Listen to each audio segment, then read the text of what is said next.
और मनमोहन सिंह, आपके प्रधानमंत्री ने कहा था संसाधन पर पहला अधिकार माइनॉरिटी का है, आदिवासी दलित का नहीं है। नमस्कार साथियों, मैं आपका दोस्त अशफाक अहमद और आप देख रहे हैं देशभक्त चैनल। मोदी जी के जो दांव है वो गलत पड़ रहे हैं, भाजपा के दांव गलत पड़ रहे हैं। पहला जो फेज हुआ तो उसके पहले देश में क्या मुद्दा उठाने की कोशिश किए थे, तो राम मंदिर सबसे बड़ा मुद्दा, तो वो तो चला नहीं। उसके बाद में फिर कौन सा मुद्दा सेट किया जाए, तो इस पे कोई खास बना नहीं पाया भाजपा कोई माहौल। तो पहला जो चरण हुआ उसके बाद में जो पोलिंग कितना वोटिंग हुआ है तो मालूम चला कि 5% वोटिंग कम हो गया। तो जब वोटिंग ज्यादा होता है तो जनरली आपको पता है कि भाजपा को वोट जाता है, और उसकी वजह क्या है कि कांग्रेस तो पुरानी पार्टी है, तो नए वोटर जो होंगे वो कांग्रेस में उतने नहीं होते, वो स्टेडी रहते हैं।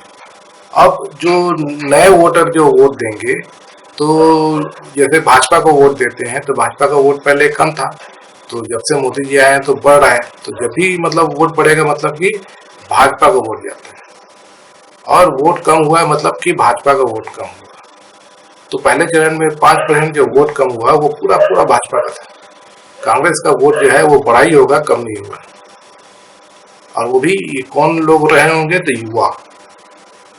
तो मोदी जी घबरा गए, पूरी भाजपा जो है सन्नाटे में कि अब क्या करेंगे, तो दूसरे फेज के लिए क्या रणनीति तैयार करेंगे।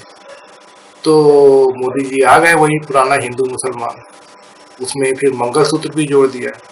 तो उसका प्रियंका गांधी ने करारा जवाब दिया कि मंगलसूत्र तो भाजपा की वजह से दिखा, नोटबंदी, तालाबंदी, काले कानून, मणिपुर, तो मंगलसूत्र पे तो हमला भाजपा ने किया है।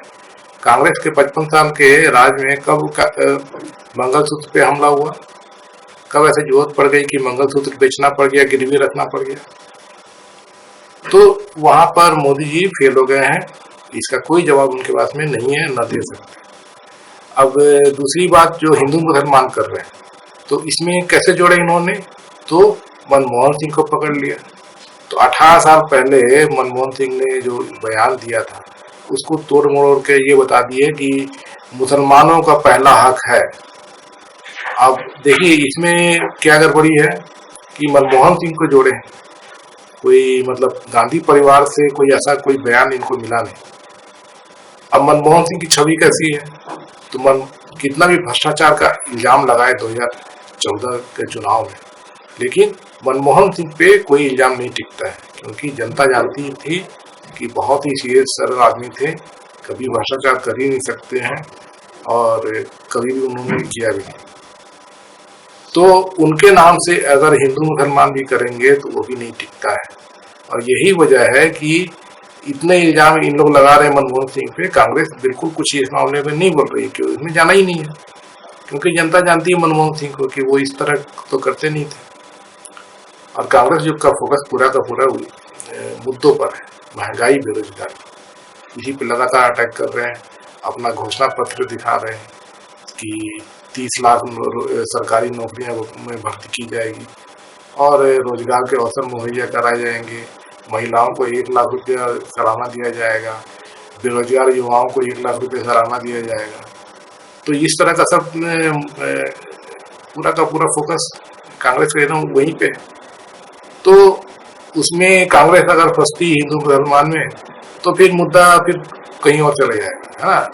तो कांग्रेस अपना मुद्दा को भटका नहीं रही है, एकदम टिकी हुई है। अब ये भटकाने की कोशिश कर रहे हैं, लेकिन कांग्रेस उसमें फंस नहीं रही है, क्योंकि मनमोहन सिंह को लेके आए हैं मोदी जी, तो मनमोहन सिंह की वैसी छवि थी ही नहीं।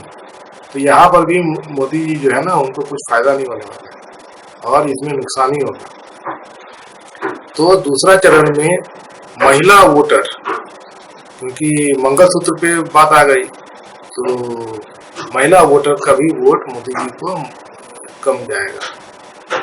अभी चुनाव होंगे, उसमें कितना पोलिंग होता है, कितना वोट जाता है, ये भी देखने वाली बात होगी। परसों जो से दूसरा चरण का चुनाव है, और मोदी जी का ये भी जो है पैतरा गड़बड़ जाएगा। तो पहला चरण तो भाजपा हार चुकी है, और दूसरे चरण में भी हारने के आसार दिख रहे हैं।